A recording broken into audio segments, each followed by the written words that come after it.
വന്നാലും ഞാൻ നിങ്ങളോട് ചില ചോദ്യങ്ങൾ ചോദിക്കാം. ഈ ക്ഷേത്രങ്ങളിൽ പോകുവാനായി നിങ്ങൾ തയ്യാറാകുന്നതിന് മുൻപ് നിങ്ങൾ നിങ്ങളാൽ കഴിയുന്ന രീതിയിൽ സ്വയം ഒന്ന് പരിശ്രമിച്ചു നോക്കിയോ? അതായത് ആ ദുഃഖത്തെ തെല്ലെങ്കിലും ഇല്ലാതാക്കുവാൻ കഴിയുന്ന രീതിയിൽ. എന്റെ അടുത്ത ചോദ്യം, ഭഗവാനെ ഉണർത്തുന്നതിന് മുൻപ് എന്താ നിങ്ങൾ സ്വയം ഉണരാൻ ശ്രമിക്കാറുണ്ടോ? അല്ലെങ്കിൽ പോട്ടെ, നിങ്ങൾ നിങ്ങളുടെ ആലസ്യമെങ്കിലും മാറ്റിയിരുന്നുവോ? ഇനി എന്റെ മൂന്നാമത്തെ ചോദ്യം, ഭഗവാനോട് ചോദിക്കുന്നതിന് മുൻപ് നിങ്ങൾ സ്വയം ചോദിച്ചിരുന്നുവോ നിങ്ങളോട് തന്നെ, ഞാൻ എന്തുകൊണ്ടാണ് ഇങ്ങനെ പരാജയപ്പെടുന്നതെന്ന്?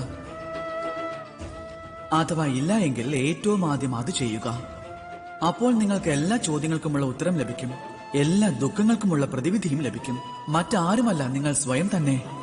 ഉണർന്ന് പ്രവർത്തിച്ചാലും പരിശ്രമിക്കൂ, സ്വന്തം കഴിവിനെ വിശ്വസിക്കുക.